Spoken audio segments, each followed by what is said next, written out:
जल्दी जा जल्दी।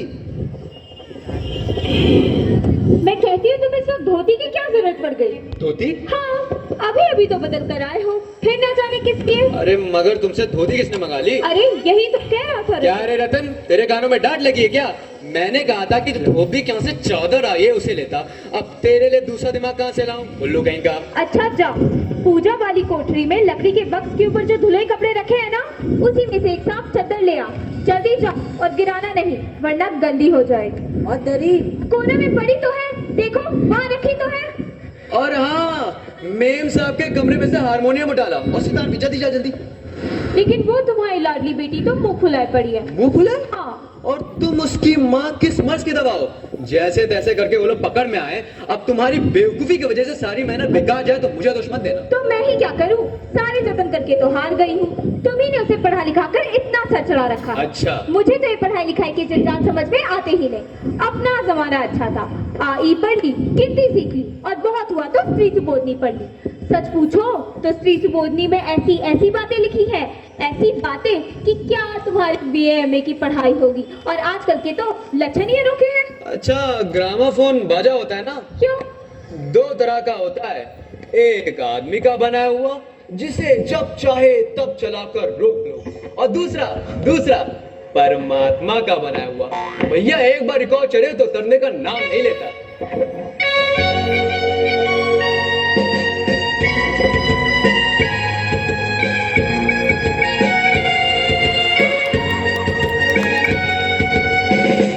हटो भी, तुम्हें तो हमेशा ठिठोली सूझती रहती है। ये तो होता नहीं कि सुमा को राह पर ले आते। अब देर ही कितनी रह गई है उन लोगों के आने में। अरे तो हुआ क्या? अरे तुम्ही ने तो कहा था उसे जरा ठीक ठाक करके नीचे लाना।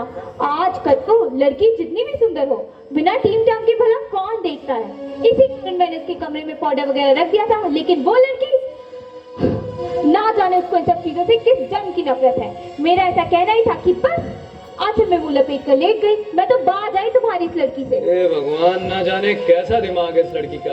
और ना आजकल के जमाने में लड़कियों के सारे तो पाउडर का कारोबार चलता है। अरे मैंने तो पहले ही कहा था उसको सिर्फ इंटर पास करा देते, कम से कम लड़की अपने हाथ में तो रहती, इतनी परेशानी ना उठानी पड़ती। लेकिन तुम चुप कभी चुप, नहीं। तुम्हें कभी भी जुबान पर काबू नहीं है। मैंने कल ही चीज बता दी थी कि उनके सामने जिक्र थोड़ा ढंग से होगा, मगर तुम तो सब चीज बोले देती हो।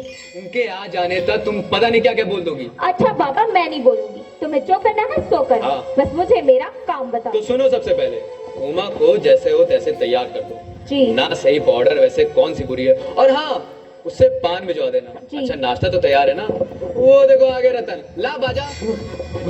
हाँ, अब इस तरफ रख। जा चादर खोल जल्दी से। नाश्ता तो तैयार है, मिठाई तो हम ज्यादा खाएंगे नहीं। कुछ नमकीन चीजें बना दी है, फल रखे हैं ही, चाय तैयार है और टोस्ट भी।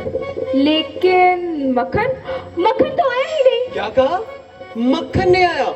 और तुम्हें भी किस वक्त याद आई है? वाह, तुमको पता भी है मक्खन वाले की दुकान कितनी दूर है। अब तुम ये बताओ, रतन यहाँ पे काम करेगा कि मक्खन लेने जाए? दफ्तर के चपरासी से भी बोल दिया था आने के लिए, लेकिन वो अपने ही नवाब है। तो यहाँ का काम कौन ज्यादा है? कमरा लगभग ठीक ठाक है ही, नाश्ता बगल वाले कमरे में ट्रे में रखा है, तो तुम्हें पकड़ा दूंगी। एक आध चीज खुद ले आना, तब तक रतन मक्खन भी ले आएगा। सिर्फ दो ही आदमी तो है। हाँ, एक गोपाल प्रसाद और दूसरा उनका बेटा। जरा उमा से कह देना थोड़ा करीने से आए। जी। क्या करें, ये लोग ऐसे ही हैं। गुस्सा तो बहुत आता है इनके दकियानुसी ख्यालों पर। मतलब खुद सब पढ़े लिखे हैं, वकील हैं, सभा सोसाइटी में जाते हैं, लेकिन लड़की ऐसी चाहते हैं जो ज्यादा पढ़ी लिखी ना हो। और लड़का? अरे बताया तो तुम्हें, अगर बाप शेर है तो लड़का सवा शेर। बीएससी करने के बाद लखनऊ के मेडिकल कॉलेज में पढ़ाई कर रहा है। कहता है शादी का सवाल दूसरा है और तालीम का दूसरा। क्या करें यार, अपनी मजबूरी है, अपना ही फायदा है, वरना ऐसे बाप बेटे को मैं कोड़ी कोड़ी सुनाता, ऐसी कोड़ी कोड़ी सुनाता। बाबूजी, बाबूजी, क्या हुआ? कोई आ रहा है। अरे प्रेमा, जल्दी करो, गुलाबी के। अरे यहाँ पे क्या कर रहा है? मक्खन आने का सब चौपट कर दिया। पैसे। अरे बेवकूफ, उस दरवाजे से नहीं, पीछे के दरवाजे से जा। और उमा, जल्दी करो, उमा से कह देना थोड़ा गा देगी। जी। चलो।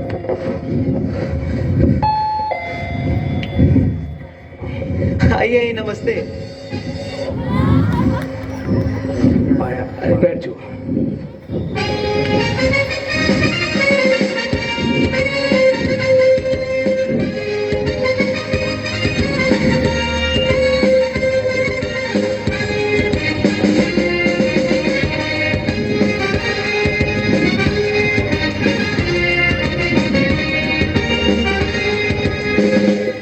यहाँ पे तशरीफ रखिए जी। अरे ये पेट मुझे दे दीजिए। अच्छा, मकान ढूंढने में ज्यादा तकलीफ तो नहीं है आपको? नहीं नहीं, टांगे वाला जानता था, और फिर हमें तो यहाँ आना ही था भाई, रास्ता मिलता कैसे नहीं। अरे अरे, ये तो आपकी बड़ी मेहरबानी है, और ना हमने आपको तकलीफ दे दी। अरे नहीं साहब, जैसा मेरा काम वैसा आपका काम। भाई अपने लड़के की शादी तो करनी है, बल्कि यूँ कहिए कि मैंने आपके लिए खासी परेशानी कर दी। अरे अरे, आप तो मुझे कांटों में घसीटने लगे। हम तो आपके सेवक ही हैं। और बताइए शंकर बाबू, कितने दिनों की छुट्टियां हैं? जी कॉलेज की तो छुट्टियां नहीं हैं, बस वीकेंड में ही चला आया था। अच्छा ये बताइए, आपके जो कोर्स खत्म होने में लगभग साल भर रहा होगा? यही कुछ साल 2 साल। साल 2 साल? जी वो ना मैं 1 आध साल का ना मार्जिन लेकर ही चलता हूँ। वो असल में बात ये बाबू राम स्वरूप कि ये शंकर 1 साल बीमार हो गया था। क्या बताऊं साहब, इन लोगों को इसी उम्र में सारी बीमारियां सताती हैं। एक हमारा जमाना था कि स्कूल से आकर दर्जनों कचौड़ियां उड़ा जाते थे, मगर फिर जो खाना खाने बैठते वैसे की वैसी भूख। अरे भाई साहब, कचौड़ियां भी तो उस जमाने में पैसे की 2 आती थी। हाल तो ये था कि 4 पैसे में ढेर सी मलाई आती थी, और अकेले 2 आने की हजम करने की ताकत थी, अकेले। और अब तो बहुत सारे खेल वगैरह भी होते रहते स्कूलों में। तब ना कोई ये टेनिस जानता था, ना ये वॉलीबॉल, ना ये बैडमिंटन। हाँ, कुछ लोग हॉकी क्रिकेट खेला करते थे कभी कभार, मगर मजाल है कि कोई ये कह जाता कि ये लड़का कमजोर है। अरे भाई साहब, उस जमाने की बात ही कुछ और थी। अरे हाँ भाई साहब, मैं सच कहता हूँ, पढ़ाई का ये हाल था कि एक बार जो कुर्सी पर बैठे तो 12 घंटे की सीटिंग हो गई। 12 घंटे। मैं सच कहता हूँ, उस जमाने का मैट्रिक भी वो अंग्रेजी लिखता था, फर्राटे की, कि आजकल के ये MA BA भी मुकाबला नहीं कर सकते। हाँ भाई साहब, ये तो आपने बिल्कुल सही। माफ कीजिएगा बाबू राम स्वरूप, उस जमाने की जब याद आती है ना, तो अपने आप को जब्त करना जरा मुश्किल हो जाता है। अरे भाई साहब, वो तो एक रंगीन जमाना था, रंगीन जमाना।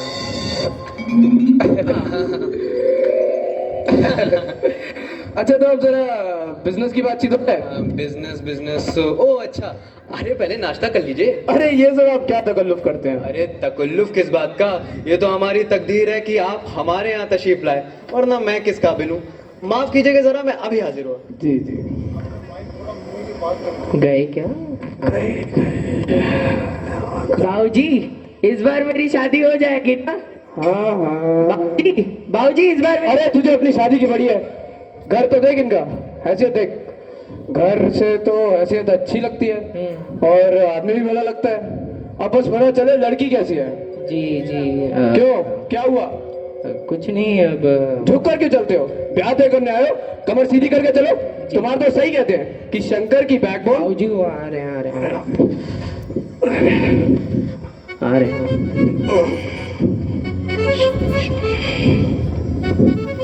अरे आखिर आप माने नहीं। लाइए पेट मुझे दे दीजिए।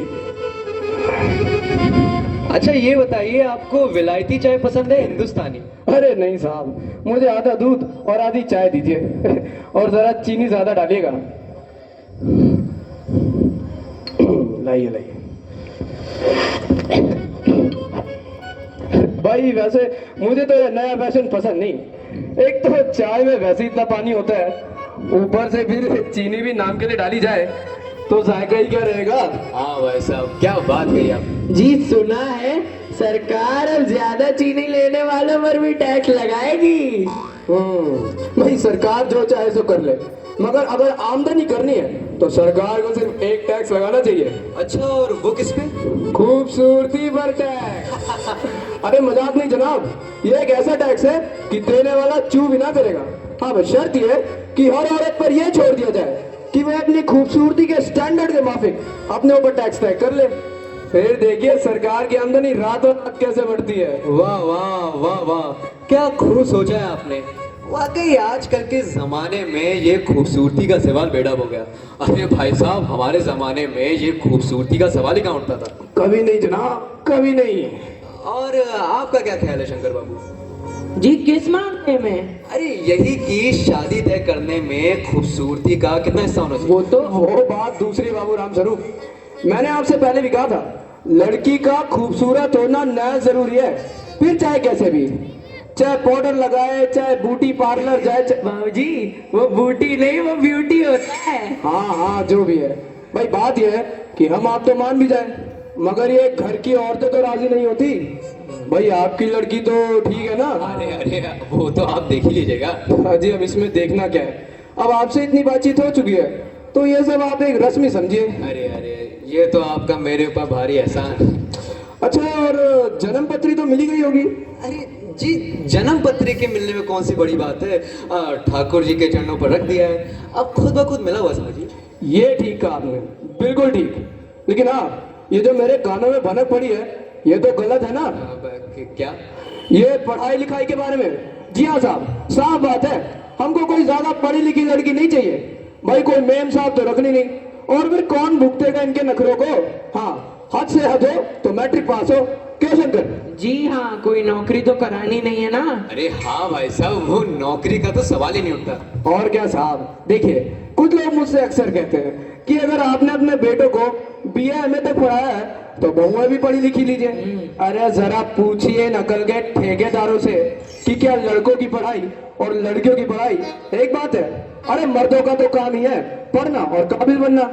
अगर औरतें भी ये सब करने लग गई, ये अंग्रेजी अखबार पढ़ने लग गई या ये पॉलिटिक्स पर बहस करने लग गई, तब तो हो चुकी गृहस्थी। जनाब, मोर के पंख होते हैं, मोरनी के नहीं। शेर के बाल होते हैं, शेरनी के नहीं। और हाँ, मर्द के दाढ़ी होती है और औरत के नहीं। हाँ, ये भी कह सकते हैं। देखिए, कहने का मतलब ये है कि कुछ बातें दुनिया में ऐसी हैं जो सिर्फ मर्दों के लिए है, और ऊंची तालीम भी उनमें से एक है। हाँ, ये तो आपने बिल्कुल सही कहा।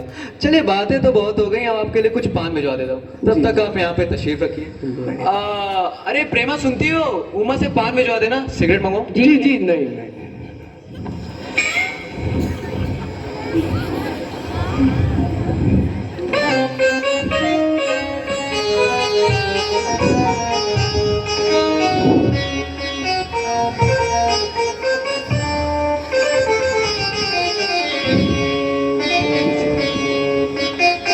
चश्मा? अरे वो कुछ महीनों से इसकी आंखें दुखने लगी थी, तभी चश्मा लगाना। पढ़ाई लिखाई की वजह से तो नहीं ना कुछ? नहीं जनाब, वो तो मैंने अर्ज किया ना।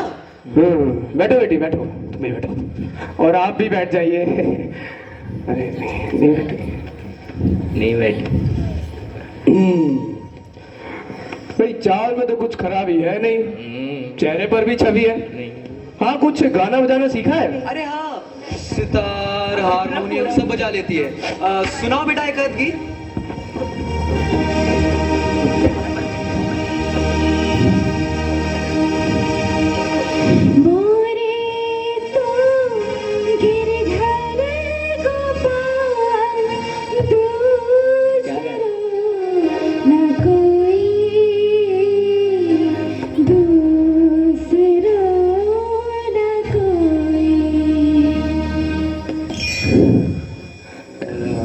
अरे क्या हुआ उमा, गाने को पूरा करो। नहीं साहब, काफी है, रहने दीजिए। लड़की आपकी अच्छा गाती है। अरे ठहरो बेटी। अरे उमा, थोड़ी देर और बैठी रहो। तो तुमने कुछ पेंटिंग वेंटिंग भी? अरे हाँ, ये तो मैं आपको बताना ही भूल गया। वो जो वहां पे पेंटिंग नहीं टंगी हुई है, कुत्ते वाली, वो इसी ने तो बनाई है। और हाँ, एक इस दीवार पर भी। भाई ये तो बहुत अच्छी बात है। और कुछ सिलाई वगैरह? अरे भाई साहब, सिलाई का तो पूरा काम अपने घर में यही करती है, यहाँ तक कि मेरी कमीज से। ठीक। लेकिन हाँ बेटी, तुमने कुछ इनाम विनाम जीते हैं?